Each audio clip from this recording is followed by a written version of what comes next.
Welcome to The Explainer. Today, we're diving into a topic that, let's be honest, every single home grower faces sooner or later: pests. We're going to break down exactly how to protect your home hydroponic garden from those unwanted guests and keep your system sparkling clean and super productive. So here's our game plan. We're going to start with what I think is the single most important concept.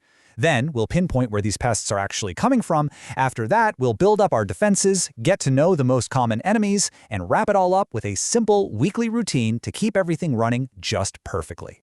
And this is the golden rule. If you take away only one thing today, let it be this: prevention isn't just a good idea. In hydroponics, it's pretty much the only strategy that works long-term. You know, once you have a full-blown infestation, you're in for a serious uphill battle. So, this is the crucial point, the big mindset shift you have to make. It's so easy to look at these beautiful green systems and think of them as just decor, right? But they are not houseplants. They are miniature food production environments. Treating your garden like a clean, almost sterile food lab is the absolute key to stopping pests, pathogens, and ultimately losing your crops. Okay, so if our goal is prevention, we have to start thinking like a security expert. Where are the weak spots? Where are the vulnerabilities? Let's break down the 4 most common ways pests manage to sneak into your house and, more importantly, into your system. First up, and I hate to say it, it's our furry friends. Pets, and you know, cats in particular, are probably the #1 carrier. They've got fur, dander, and who knows what else on their coats and paws. And of course, they're drawn to the warm lights and the tasty-looking greens, which makes them a huge risk to your clean setup. Next, we have the classic Trojan horse of the plant world, bringing plants inside from your porch or garden. I mean, a plant can look perfectly healthy, but it could be hiding all sorts of nasty surprises. We're talking invisible eggs, tiny larvae, or fungal spores just waiting for the perfect moment to jump over to your hydroponic garden. Believe it or not, people can be the problem too. Pests can literally hitch a ride on your friend's jacket or on a shopping bag. And think about where your system is. If it's in a high-traffic area, like right by a door that's always opening and closing, you're just creating drafts that can carry airborne spores and insects right to your plants.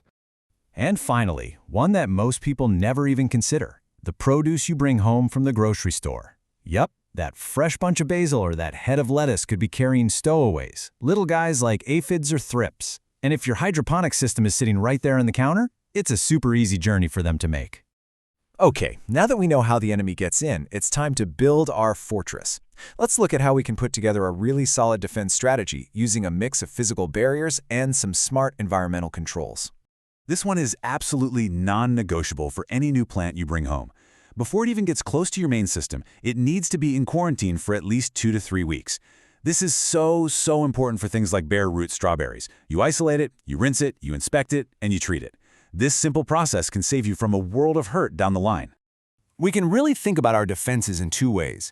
You've got your passive defenses, which are all about smart placement, keeping the system away from open windows and putting reservoirs up high so pets can't take a drink.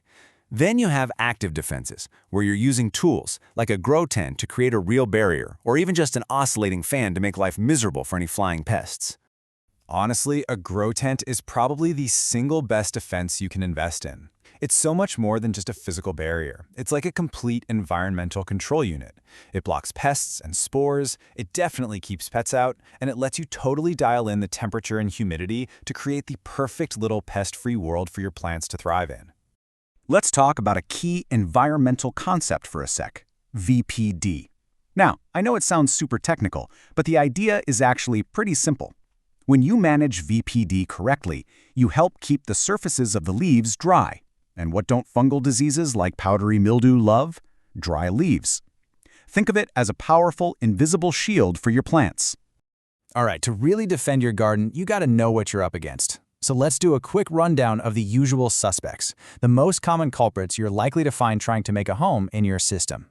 This table is basically your quick reference guide, your cheat sheet. It breaks down the top 5 pests, it shows you the exact conditions they love to live in, and it gives you your first line of defense against each one. And you'll notice, a lot of the time, your best weapons are simple things like sticky traps and good airflow.